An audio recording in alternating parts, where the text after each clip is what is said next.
Hello friends, स्वागत है आपका हमारे यूट्यूब चैनल 100 सर्च सॉल्यूशंस पर। मैं हूं अजीत और आप देख रहे हैं जे क्वेरी ट्यूटोरियल सीरीज। तो इस सीरीज के हम इस पार्ट में देखने वाले हैं कि जे क्वेरी को कैसे इम्प्लीमेंट किया जाए। तो जैसा कि मैं पिछले वीडियो में भी बताया था कि जे क्वेरी को इम्प्लीमेंट करने के लिए अपने पेजेज पर बहुत तरीके हैं। तो वो कौन कौन से तरीके हैं, चलिए हम इसको देखते हैं। सबसे पहले तो देखिए, जे क्वेरी को अपने पेज पर यूज करने के लिए, तो जैसा कि आप हमारे स्क्रीन पर देख रहे हैं कि हमने दो पॉइंट यहाँ पर मेंशन किया हुआ है जे क्वेरी को यूज करने के लिए। और भी तरीके होते हैं जे क्वेरी को अपने पेज पर यूज करने के लिए, वो सारे तरीके भी मैं आगे अपने इसी सीरीज में बताने वाला हूँ। ठीक है, तो अभी सबसे पहले हम लोग देखने वाले हैं कि वो कौन कौन से पॉइंट्स हैं। ठीक है, तो देखिए यहाँ पर पहला जो पॉइंट है ये है कि जो जे क्वेरी का, चूंकि जे क्वेरी क्या है, हमारा एक लाइब्रेरी है। तो जब भी आप उस जे क्वेरी के लाइब्रेरी को यूज करना चाहते हैं अपने पेज पर, तो सबसे पहला काम क्या होगा आपका कि उस लाइब्रेरी को अपने पेज से लिंक करना। तो लिंक करने के तरीके होते हैं। जे क्वेरी को इम्प्लीमेंट करने का मतलब क्या कि जो, चूंकि जे क्वेरी एक लाइब्रेरी है, वो एक सेपरेट फाइल है। और जो आप कोडिंग करेंगे अपने प्रोजेक्ट में, उस प्रोजेक्ट में उस जे क्वेरी के फाइल को लिंक करेंगे उस पेज से जिस पेज पर आप जे क्वेरी का कोडिंग करना चाहते हैं। जे क्वेरी का जो आप प्रोग्रामिंग करना चाहते हैं जिस पेज पर, उस पेज से उस जे क्वेरी के फाइल का लिंकअप होना चाहिए। अब वो लिंकअप कैसे करेंगे, ये तरीके आप डिफाइन करते हैं। ये तरीके बहुत सारे होते हैं। तो जो सबसे पहला तरीका हम यहाँ पर बताने वाले हैं वो ये तरीका है कि आप जो जे क्वेरी का जो फाइल है उसको आप कहीं से डाउनलोड कर लीजिए। जे क्वेरी के वेबसाइट से उसको डाउनलोड कर लीजिए, आप अपने किसी फोल्डर में रख लीजिए और उस फोल्डर से आप अपने पेज पर इंक्लूड कर दीजिए। वो कैसे इंक्लूड करते हैं वो सारे तरीके मैं बताने वाला हूँ। पहले आप इस लॉजिक को समझिए कि इम्प्लीमेंट करने का मतलब क्या होता है। जे क्वेरी को जैसे कि हम लोग बोलते हैं कि जे क्वेरी को हम अपने पेज पर इंक्लूड कर रहे हैं, इम्प्लीमेंट कर रहे हैं। तो इम्प्लीमेंट करने का मतलब यही होता है कि चूंकि जे क्वेरी लाइब्रेरी एक सेपरेट फाइल है और जो आप कोडिंग करते हैं HTML पेज पर, वो एक अलग फाइल है। तो दोनों फाइल को लिंक करेंगे तभी तो आप जे क्वेरी का जो सिंटेक्स होता है आप अपने पेज पर वो कर पाएंगे, वो समझ पाएगा कि ये काम आप जे क्वेरी में कर रहे हैं।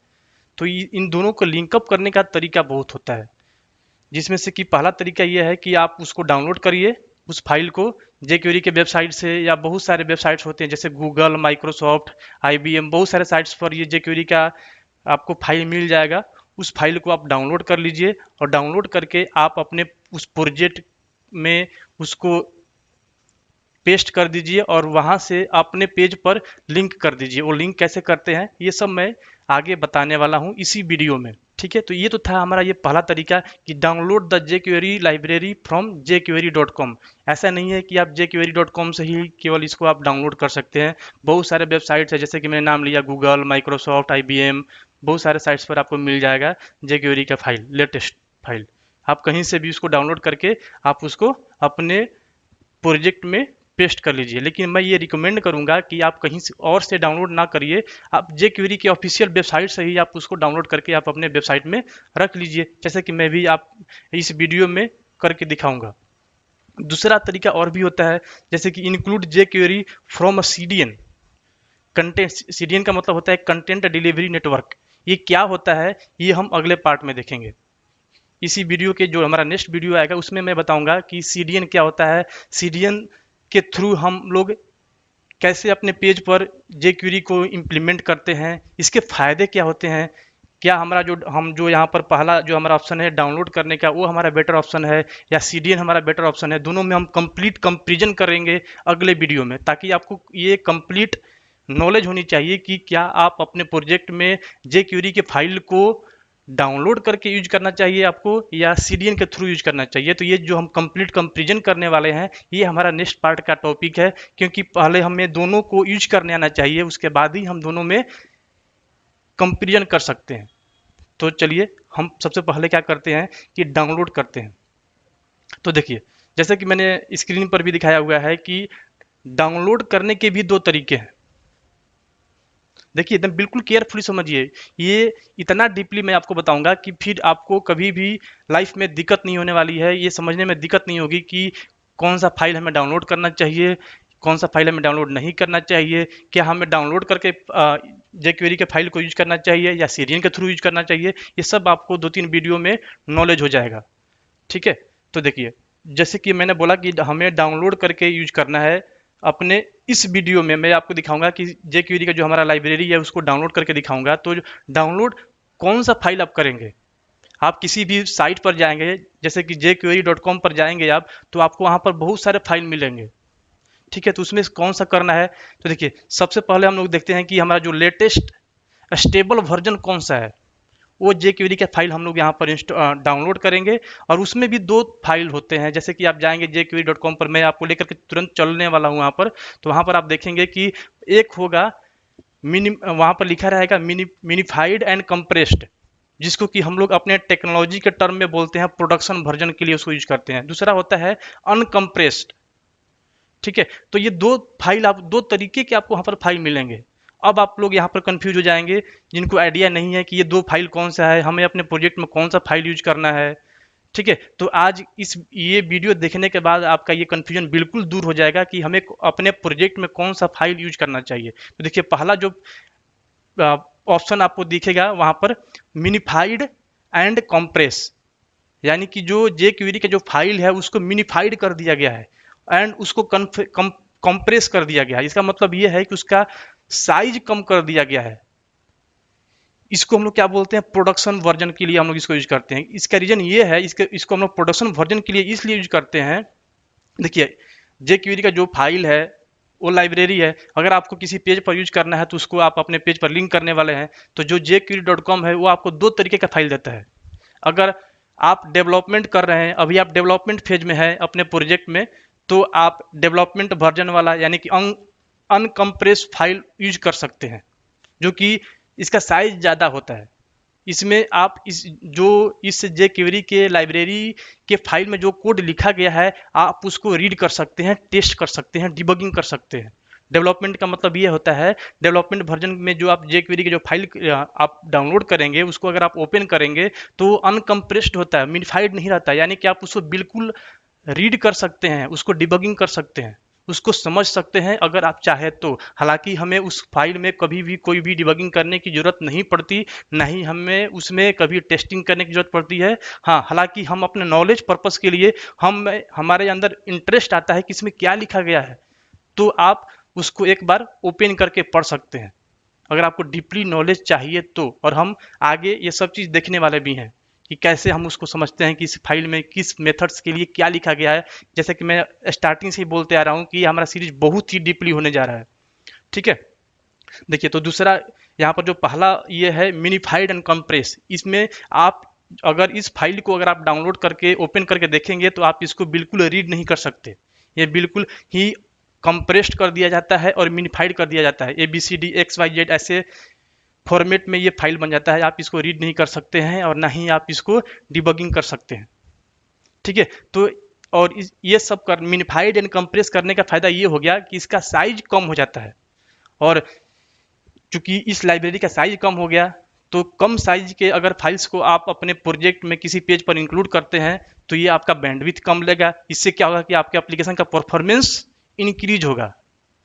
ठीक है, तो यही रिकमेंडेशन है कि अगर आपको डिबगिंग नहीं करनी है, चाहे आप डेवलपमेंट मोड में काम कर रहे हो अपने एप्लीकेशन के, या टेस्टिंग मोड में, या प्रोडक्शन पर, ठीक है, तो आप minified and compress file he use करिए अपने प्रोजेक्ट में। ठीक है, तो देखिए अगर आप लोगों को कहीं भी किसी भी टॉपिक में कोई कन्फ्यूजन होता है तो आप हमारे इस वीडियो के कमेंट सेक्शन में कमेंट करिए, मैं आपको रिप्लाई दे दूंगा। तो देखिए अब बात आ रही है कि हम jQuery के फाइल्स को हमने कंप्लीट तो देख लिया कि कौन कौन से तरीके होते हैं अपने पेज पर इंक्लूड करने के लिए, कौन कौन से फाइल्स होते हैं डाउनलोड करने के लिए, दोनों में अंतर क्या होता है, कंप्रेस्ड एंड अनकम्प्रेस्ड क्या होता है, हमें कौन सा फाइल कब अपने प्रोजेक्ट में यूज करना चाहिए। ठीक है, तो अब बात आ रही है कि इसको हम डाउनलोड कहाँ से करें। तो आप jQuery के .com पर जाएंगे, jQuery.com पर, वहाँ पर आपको एक मिलेगा डाउनलोड का ऑप्शन, या आप डायरेक्टली ये लिंक यूज कर सकते हैं, यहाँ से आप डाउनलोड कर सकते हैं। ठीक है, जैसे डाउनलोड कर लेंगे तो होता क्या है कि डाउनलोड करके आप अपने प्रोजेक्ट में पेस्ट कर लेंगे। ठीक है, उसके बाद हेड सेक्शंस के अंदर, जैसे कि हम पिछले वीडियो में दिखाए थे कि HTML का हमारे पास कोड बन करके आ गया था, बेसिक कोड। तो उसमें हेड सेक्शन होता है, हेड सेक्शन के अंदर स्क्रिप्ट टैग आप लिखेंगे, उसके अंदर src एट्रीब्यूट के अंदर आप उस फाइल का पाथ डाल देंगे। जैसे कि मैं कोई भी पाथ से आप उसको, जो आप jQuery.com से जो jQuery का फाइल डाउनलोड करेंगे उसको आप कोई भी नेम असाइन कर सकते हैं। जैसे कि मेरे उस फाइल का जो मैं नेम दूंगा, कुछ भी दे दूंगा, उसका आपको यहाँ पर पाथ दे देना है। ठीक है, मेंशन कर देंगे। इसका मतलब ये हुआ कि आप अपने उस HTML के पेज पर jQuery का जो आपका फाइल है उसको आपने बाइंड कर दिया, लिंकअप कर दिया। अब आप इस HTML के पेज पर jQuery का कोड कर सकते हैं। जो jQuery का जो सिंटेक्स होता है आप उसको यूज कर सकते हैं, एरर नहीं आएगा, क्योंकि आपने उसके लाइब्रेरी को उस HTML पेज पर इंक्लूड कर दिया है। ठीक है, तो चलिए देखते हैं इसको बिल्कुल प्रैक्टिकल करके। थ्योरी पार्ट हमें हमें हर टॉपिक का थ्योरी पार्ट भी जरूरी है और उससे कहीं ज़्यादा है प्रैक्टिकल पार्ट भी। ठीक है, तो थ्योरी पार्ट में हमें आपको कंप्लीट नॉलेज देना था कि कितने तरीके होते हैं डाउनलोड करने के, कौन कौन से फाइल्स आपके पास अवेलेबल होगा, कौन सा रिकमेंडेड वे है यूज करने का। ठीक है, तो चलिए अब मैं ले चलता हूँ jQuery.com पर, जहाँ पर कि हम लोग इस फाइल को डाउनलोड करेंगे। तो सबसे पहले हमें क्या करना है कि यहाँ पर jQuery क्लिक करके आप ओपन कर लीजिए, यहाँ पर इसके वेबसाइट पर जाइए और इसके बाद क्या करना है, देखिए आपको यहाँ पर बता रहा है कि डाउनलोड jQuery, आप इस पर क्लिक करेंगे तो देखिए आपको सामने ये फाइल आ जाएगा, जहाँ पर देखिए download the compressed production jQuery। देखिए जो मैंने आपको पढ़ाया एग्जैक्ट आपको यहीं पर सेम चीज़ मिल रहा है, बिल्कुल ही आपको डीपली समझने के लिए मिलेगा। ठीक है, बहुत सारे लोगों को ये पता नहीं होता है। ठीक है, इसलिए हमने सोचा कि ये जो वीडियो है डाउनलोड करने का, हालांकि ये बेसिक है। ठीक है, यहाँ पर हमें कोई ज़्यादा माइंड नहीं लगाना है, लेकिन इसके बारे में भी आपको कंप्लीट नॉलेज होनी चाहिए कि कौन से फाइल्स का क्या मतलब है, हमें अपने किस प्रोजेक्ट में कौन सा वर्जन, जैसे कि अनकम्प्रेस्ड है या कंप्रेस्ड, कौन सा फाइल हमें यूज करना चाहिए, ये आपके पास नॉलेज होनी चाहिए। ठीक है, तो देखिए यहाँ पर क्या है, कंप्रेस्ड यानी कि प्रोडक्शन jQuery। इसके बाद क्या है यहाँ पर अनकम्प्रेस्ड यानी कि डेवलपमेंट jQuery, यानी कि इसको हम लोग बोलते हैं डेवलपमेंट वर्जन के लिए यूज करते हैं, इसको हम लोग प्रोडक्शन वर्जन के लिए बोलते हैं। ठीक है, तो देखिए हम क्या करते हैं कि सबसे पहले कंप्रेस्ड को आप इस दोनों में से कोई भी यूज कर सकते हैं। ठीक है, अभी हमें चूंकि अभी इस वीडियो में हमें jQuery के फाइल को डिबगिंग नहीं करना है। ठीक है, जैसे देखिए मैं अगर आपको दिखाऊं भी डाउनलोड करके, मैं दोनों को कर लेता हूं डाउनलोड, आपको दिखाता हूं कि दोनों फाइल में क्या डिफरेंस है। देखिए, चलिए मैं आपको साइज भी दिखाऊंगा कि दोनों के साइज में भी कितना डिफरेंस है। इसको भी मैं डाउनलोड कर लेता हूँ। देखिए अगर मैंने इस पर क्लिक किया तो आपके सामने देखिए ये क्या आ गया, ये कंप्रेस्ड वाला है, यानी कि ये प्रोडक्शन वाला। देखिए आप इसको समझ नहीं सकते, ये ABCDXYZ के रूप में है। आपने इस पर देखिए मैंने क्या किया, फिर से दिखाता हूँ। आप इस पर ऐसे या तो क्लिक करेंगे तो ये कोड आपको यहीं पर देखने के लिए मिल जाएगा। आप यहाँ पर भी राइट क्लिक करके और सेव एज कर सकते हैं, सेव एज करेंगे। ठीक है, तो जहाँ पर आपको इसको सेव करना है, जैसे कि मेरा जो फोल्डर था जहाँ पर मैं ये प्रोजेक्ट बना रहा था, वहाँ पर मैं डाल देता हूँ jQuery के अंदर। देखिए इसका आप यहाँ पर नेम चेंज भी कर सकते हैं, लेकिन हमें नेम चेंज करने की ज़रूरत नहीं होती है। यहाँ पर जो वर्जन मेंशन है कि 3.5.1, और मिन का मतलब क्या होता है, मिनीफाइड। इस मिन से ही ये इंडिकेट कर रहा है कि ये मिनीफाइड वर्जन है। देखिएगा जो मैं दूसरा वाला जो डेवलपमेंट वाला है, जो अनकम्प्रेस्ड है, उसको मैं डाउनलोड करूँगा तो ये डॉट मिन नहीं लिखा रहेगा। ठीक है, ये सब नेमिंग कन्वेंशन है जो कि मैं कंप्लीट नॉलेज देने वाला हूँ आगे। ठीक है, आप इसको सेव कर लीजिए, सेव हो जाएगा। ठीक है, वापस से हम बैक आते हैं यहाँ से, और ये है आपका अनकम्प्रेस्ड डेवलपमेंट वाला, आप इस पर क्लिक कर लीजिए। देखिए एक तो आप इसको यहाँ से भी कर सकते हैं सेव एज, या दूसरा तरीका एक ऐसे भी है कि आप इसी पर राइट क्लिक और सेव लिंक एज यहाँ से भी कर सकते हैं। देखिए इसके लास्ट में डॉट मिन नहीं लिखा हुआ है, इस मिन का मतलब ही होता है कि मिनीफाइड। यहाँ पर ये मिनीफाइड नहीं है तो यहाँ पर ये नेम दिया हुआ। मैं इसको भी इसी फोल्डर में, जो हमारा प्रोजेक्ट का जो फोल्डर है jQuery, इसी के अंदर मैं इसको भी सेव कर लेता हूँ। दोनों से हमारा कोडिंग हो जाएगा, इसमें कोई हमें दिक्कत नहीं आएगी। देखिए चलते हैं सबसे पहले उस फोल्डर पर, डी ड्राइव jQuery।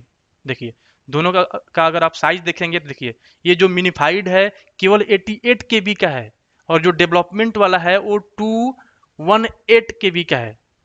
सोचिए कितना डिफरेंस है दोनों में। ठीक है, अगर आप इसको ओपन करके देखेंगे, देखिए अगर ये है आपका मिनिफाइड वाला, अगर मैं आपको ओपन करके दिखाया था तो ये आप इसको रीड नहीं कर सकते थे। ठीक है, अगर आप इसको देखेंगे तो देखिए मैं आपको प्रोजेक्ट में लेकर के चलता हूँ, वहां पर मैं आपको ओपन करके दिखाऊंगा कि किस फाइल को आप रीड कर सकते हैं और किस फाइल को आप रीड नहीं कर सकते। हालांकि हमारा जो डेवलपमेंट है जेक्यूरी का, जो प्रोग्रामिंग करना है हमें, दोनों फाइल से मैं कर सकता हूँ। ठीक है, देखिए चलते हैं प्रोजेक्ट में, मैं ओपन कर लेता हूँ प्रोजेक्ट।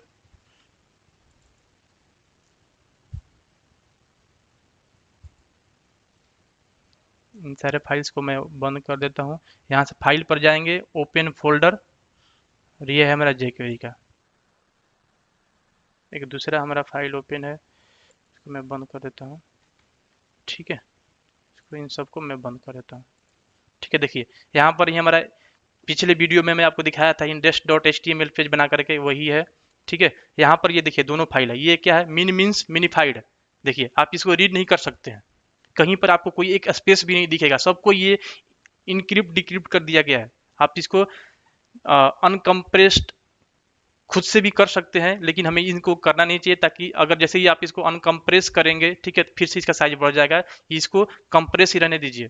ठीक है, इसको आप रीड नहीं कर सकते, ना ही आप इसमें डिबगिंग कर सकते हैं। देखिए एक दूसरा वर्जन है जो डेवलपमेंट वाला है। देखिए ये कितना फ्रेश दिख रहा है आपको। आप इसमें इस कोड को आप बिल्कुल रीड कर सकते हैं, समझ सकते हैं, डिबगिंग कर सकते हैं। ठीक है, लेकिन हमें इसमें कभी डिबगिंग करने की जरूरत नहीं पड़ती, हम कभी भी इसमें कुछ चेंज नहीं करते।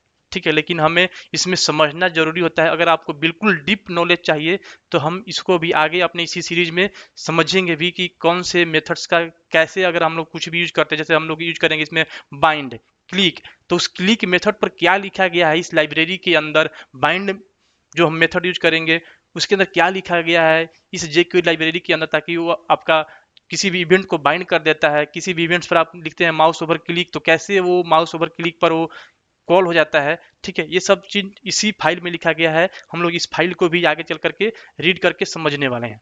ठीक है, ताकि आपको डीप नॉलेज हो। हम इसको बंद कर देते हैं। अब आपका ये फाइल है HTML। ठीक है, तो देखिए अब हम क्या करते हैं कि इसमें से जो रिकमेंडेड है कि हेड सेक्शन के अंदर हमें अपने HTML फाइल पर इंक्लूड करना होता है HTML को। ठीक है, तो देखिए सबसे पहले मैं क्या करता हूं कि इंक्लूड कर देता हूं इस फाइल को। तो इसके लिए क्या लिखना होता है, स्क्रिप्ट टैग। जैसे देखिए आप यहां पर ऐसे ही लिख देंगे स्क्रिप्ट और इंटर प्रेस कर देंगे तो स्क्रिप्ट टैग लिखा जाएगा। ठीक है, अब इसके अंदर आप क्या कर देंगे, जो भी आपका SRC है यहाँ पर आप पाथ दे देंगे।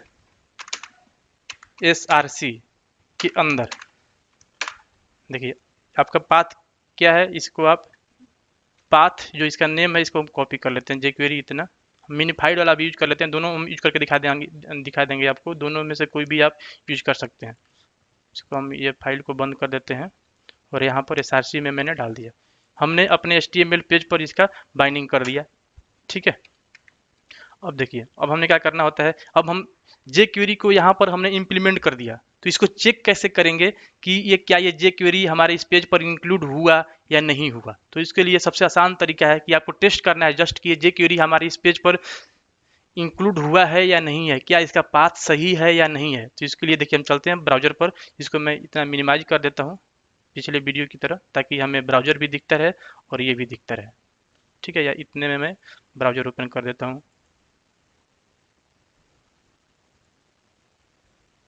ठीक है, तो देखिए हमारा जो फोल्डर था, यहाँ से इस फाइल को ओपन कर दिया हमने। इस फोल्डर को बंद कर देते हैं। देखिए यहाँ पर हम देखिए आपको चेक क्या करना है कि जेक्वेरी का फाइल आपके इस प्रोजेक्ट में इंक्लूड हुआ है या नहीं हुआ है, हमें ये जस्ट चेक करना है। तो क्या करूँगा, मैं इसको रिफ्रेश कर लेता हूँ। देखिए यहाँ पर आप कुछ चेंज करते हैं, जैसे मान लीजिए मैं यहाँ पर डाल दिया टेस्ट। ठीक है, इसको सेव कर दूंगा, इसको रिफ्रेश कर दूंगा तो यहाँ पर टेस्ट लिखा हुआ आ जाएगा, यानी कि यही पेज है।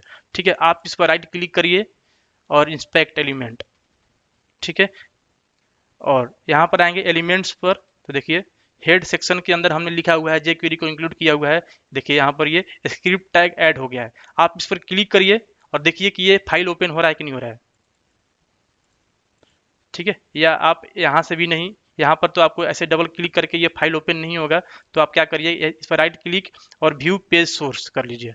देखिए यहाँ पर ये आपको दिखा देगा हेड टैग के अंदर स्क्रिप्ट टैग ऐड हो चुका है। अगर आप इस पर क्लिक करेंगे तो ये फाइल ओपन कर देगा। देखिए ये फाइल ओपन कर दिया, यानी कि इस index.html फाइल पर ये आपका पेज इंक्लूड हो चुका है, यानी कि ये ओके है।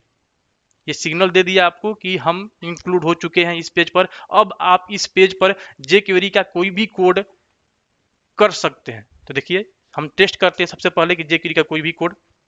इसको हम वापस से यहाँ से हटा देते हैं और देखिए अब यहाँ तो हमने ये कर दिया कि फाइल को इंक्लूड कर दिया। ठीक है, इसको थोड़ा सा स्मॉल कर देते हैं, कोडिंग वाला ज़्यादा हमें दिखनी चाहिए, तो मैं इतने में कर देता हूँ। ठीक है, इसको यहाँ पर इतना में कर दिया। देखिए अब देखिए यहाँ पर jQuery का जो कोड है वो दो तरीके से कर सकते हैं हम लोग। ठीक है, हालांकि ये सब मैं अभी आगे बताने वाला हूँ कि कितने तरीके से कर सकते हैं। अभी हम जो jQuery का जो कोडिंग कर रहे हैं इनलाइन कर रहे हैं, यानी कि इसी पेज पर कर रहे हैं। ठीक है, आगे चल करके हम लोग जब बड़ा बड़ा कोडिंग करेंगे तो उसके लिए एक एक्सटर्नल फाइल बनाएंगे जावास्क्रिप्ट का, उस पेज पर सारा कोडिंग करेंगे jQuery का, और उसका भी इसी तरीके से लिंक कर देंगे इस पेज पर। ठीक है, तो लेकिन वो बेसिक पार्ट नहीं है, थोड़ा सा भी हमारा क्लास आगे जाएगा जहाँ पर कि मैं आपको कुछ डीपली नॉलेज दे दूंगा, आपका जो अंडरस्टैंडेबल उस लेवल का हो जाएगा तो हम धीरे धीरे उस चीज़ को भी करेंगे। ठीक है, अभी हम इनलाइन jQuery का कोडिंग करेंगे, तो इसके लिए हमें क्या करना होता है, स्क्रिप्ट टैग लिखना होता है। स्क्रिप्ट लिख करके आप इंटर प्रेस कर दीजिए। ठीक है, और देखिए ये जो यहाँ पर लिखा हुआ है टाइप टेस्ट जावास्क्रिप्ट, ये हमें लिखने की भी ज़रूरत नहीं है, आप इसको स्किप कर सकते हैं, क्योंकि ये HTML5 का ये फाइल है। HTML का ये जो index.html है, ये HTML5 सपोर्ट कर रहा है। आप ठीक है, तो इसमें इस चीज़ को स्किप कर दिया गया, इसमें जावास्क्रिप्ट को स्क्रिप्ट में डिफ़ॉल्ट सेट कर दिया गया है। ठीक है, तो यहाँ पर आप नहीं भी लिखेंगे तो भी ये काम चलेगा। अगर आप HTML5 में काम नहीं कर रहे हैं तो ये चीज़ मैंडेटरी हो जाता है। ठीक है, तो हम अब इसमें ये फाइल नहीं लिखेंगे। ठीक है, अब हम इस स्क्रिप्ट टैग के अंदर jQuery का कोड करेंगे। तो देखिए क्या करना होता है, हालांकि अभी आपको सिंटेक्स नहीं पता होगा, ये सब हम आगे बताएंगे। आप यहाँ पर लिख लीजिए डॉलर, और यहाँ पर ऐसे डॉक्यूमेंट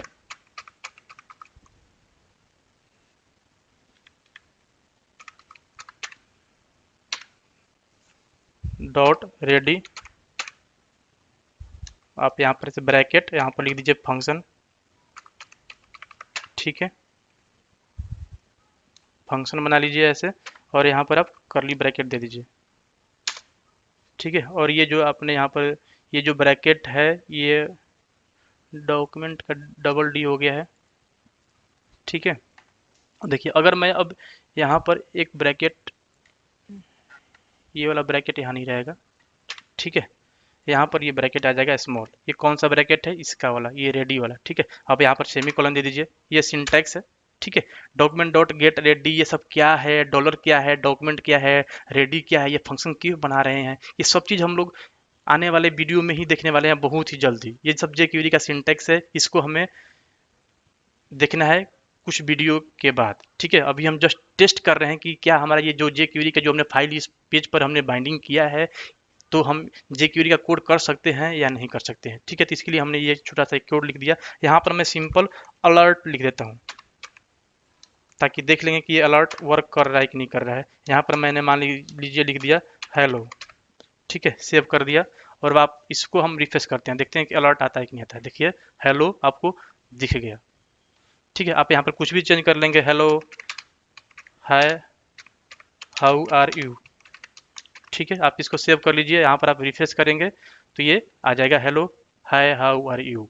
ठीक है, देखिए ऐसा नहीं है कि ये जो काम आप कर रहे हैं ये jQuery में ही आप कर सकते हैं, ऐसा नहीं है। ठीक है, देखिए हम जो पढ़ रहे हैं ऐसा नहीं है कि हम बस jQuery पढ़ रहे हैं तो पढ़ रहे हैं। ठीक है, हम कंप्लीट सीख रहे हैं। ठीक है, कि जो आप jQuery में जो काम कर रहे हैं ऐसा नहीं है कि ये आप जावास्क्रिप्ट में नहीं कर सकते थे। ठीक है, ये काम हम लोग जावास्क्रिप्ट में भी कर सकते हैं। देखिए मैं आपको दिखाता हूँ, इसको अगर मैं मान लीजिए कमेंट कर दे, इसको हटा देता हूँ एक बार, इसको हटा दिया या इसको हटा दिया। ठीक है, देखिए तो अगर ये इसको भी मान लीजिए मैंने हटा दिया अभी। ठीक है, वापस से मैं इसको ला दूंगा। यहाँ पर मैं क्या करता हूँ कि वापस से स्क्रिप्ट लिखता हूँ, स्क्रिप्ट, ठीक है। इसको अभी आप हटा सकते हैं, नहीं तो रहेगा भी तब भी हमें कोई दिक्कत नहीं है। देखिए इसके अंदर आप जावास्क्रिप्ट में कैसे कोडिंग करते हैं, जैसे कि अभी हम जो देख रहे थे, ब्राउज़र को मैं रिफ्रेश कर रहा था, तो जैसे ही हमारा ब्राउज़र लोड हो रहा था तो हमारे सामने अलर्ट आ रहा था। वही सेम काम जो हम jQuery में किए जावास्क्रिप्ट में कैसे करेंगे, तो देखिए उसके लिए हमें क्या करना होता है, एक फंक्शन बनाना होता है। हमने बना दिया एक फंक्शन और इसका आप नाम दे दीजिए। मान लीजिए कि हम यहाँ पर लिखते हैं शो अलर्ट, ठीक है। ऐसे हम जावास्क्रिप्ट में कोडिंग करते हैं।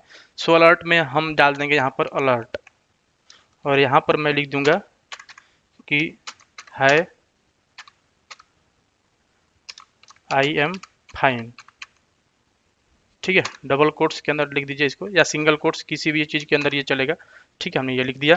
अब ये रही बात कि ये कॉल कब होगा। देखिए अभी मैं इसको सिर्फ हिट करूंगा, रिफ्रेश करूंगा तो ये कॉल नहीं होगा, क्योंकि हमने एक जस्ट जावास्क्रिप्ट में एक मेथड बनाया हुआ है शो अलर्ट, इसको हमें कॉल करना होगा, ठीक है। अब कब कॉल करना था, जैसे कि मैं जो jQuery में दिखाया था, जैसे ही मैं यहाँ पर ब्राउजर पर रिफ्रेश कर रहा था तो हमारे सामने अलर्ट आ जा रहा था, यानी कि वो जब हमारा डॉम लोड हो रहा था, ठीक है, यानी कि जब हमारा पेज लोड हो रहा था तब जाकर के वो अलर्ट आ रहा था। अगर हमें यही सेम काम जावास्क्रिप्ट में करनी होती है तो क्या करते हैं कि हम बॉडी में, यहाँ पर बॉडी पर ऑन लोड में इवेंट को कॉल करते हैं, ऑन लोड।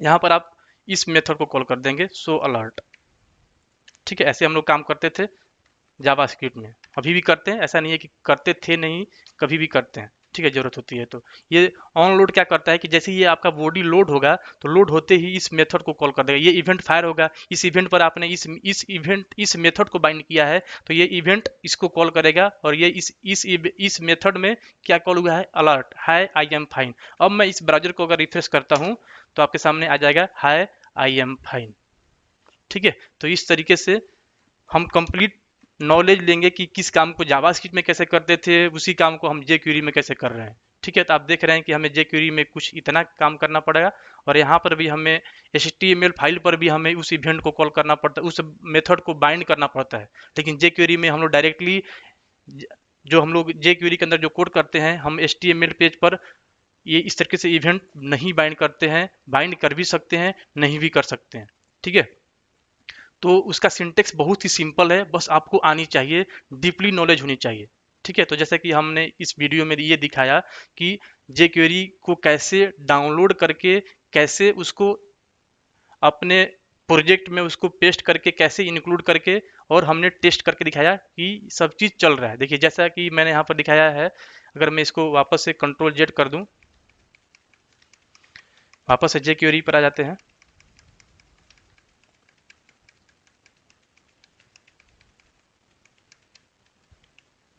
देखिए jQuery का जैसा कि हमारा ये फाइल है, ठीक है, इसमें हम लोग ये कौन सा यूज कर रहे थे, प्रोडक्शन वाला, ठीक है। ऐसा नहीं है कि ये प्रोडक्शन से ही चलेगा, डेवलपमेंट वाले से भी चलेगा। देखिए तो यहाँ से अगर हम ये मीन हटा दें तो हमारा डेवलपमेंट वाले फाइल का ये नेम हो गया, ठीक है, इस वाले फाइल का नेम हो गया। आप इसको सेव करिए और देखेंगे तो ये भी अलर्ट लेकर के आएगा, hi hello how are you. यानी कि चाहे डेवलपमेंट वाला फाइल हो चाहे प्रोडक्शन वाला फाइल हो, दोनों से आपका jQuery का काम कर सकते हैं। दोनों में डिफरेंस ये है, ठीक है, कि जो कंप्रेस है, यानी कि जो प्रोडक्शन वर्जन है उसका साइज बहुत ही कम होता है, बहुत ही लाइट वेटेड होता है, ठीक है। और जो आपका डेवलपमेंट वाला होता है वो अनकम्प्रेस्ड होता है, उसको आप रीड कर सकते हैं, डिबगिंग कर सकते हैं, लेकिन उसका साइज बहुत बड़ा होता है, ठीक है। तो हमें क्या करना होता है कि हमें अपने एप्लीकेशन के परफॉर्मेंस को मेंटेन करने के लिए, इंक्रीज करने के लिए हम डेवलपमेंट वाला फाइल इंक्लूड नहीं करते हैं, क्योंकि हमें उस फाइल को तो रीड करना ही नहीं, ना ही उसको हमें उस फाइल में हमें डिबगिंग करना होता है। तो हम क्यों ना प्रोडक्शन वाला फाइल यूज करें जिसका कि साइज कम होता है। तो यही रिकमेंडेशन है कि अगर आपको उस फाइल को रीड नहीं करना है, कभी डिबगिंग नहीं करनी है, तो हम प्रोडक्शन वाला ही फाइल अपने प्रोजेक्ट में इंक्लूड करेंगे, उसी का पाथ हम अपने HTML पेज पर लिंक करेंगे, ठीक है, ताकि हमारे एप्लीकेशन का परफॉर्मेंस लोड हो, बैंडविड्थ कम कंज्यूम करे, ठीक है। तो ये था आज का हमारा ये वीडियो। अगले वीडियो में हम लोग देखने वाले हैं कि CDN क्या होता है, CDN के थ्रू हम लोग jQuery में कोडिंग कैसे करेंगे, इंक्लूड करके CDN को इंक्लूड करके jQuery में कोडिंग कैसे करेंगे, उसके क्या बेनिफिट्स होते हैं, ठीक है। तो चलिए मिलते हैं नेक्स्ट वीडियो में।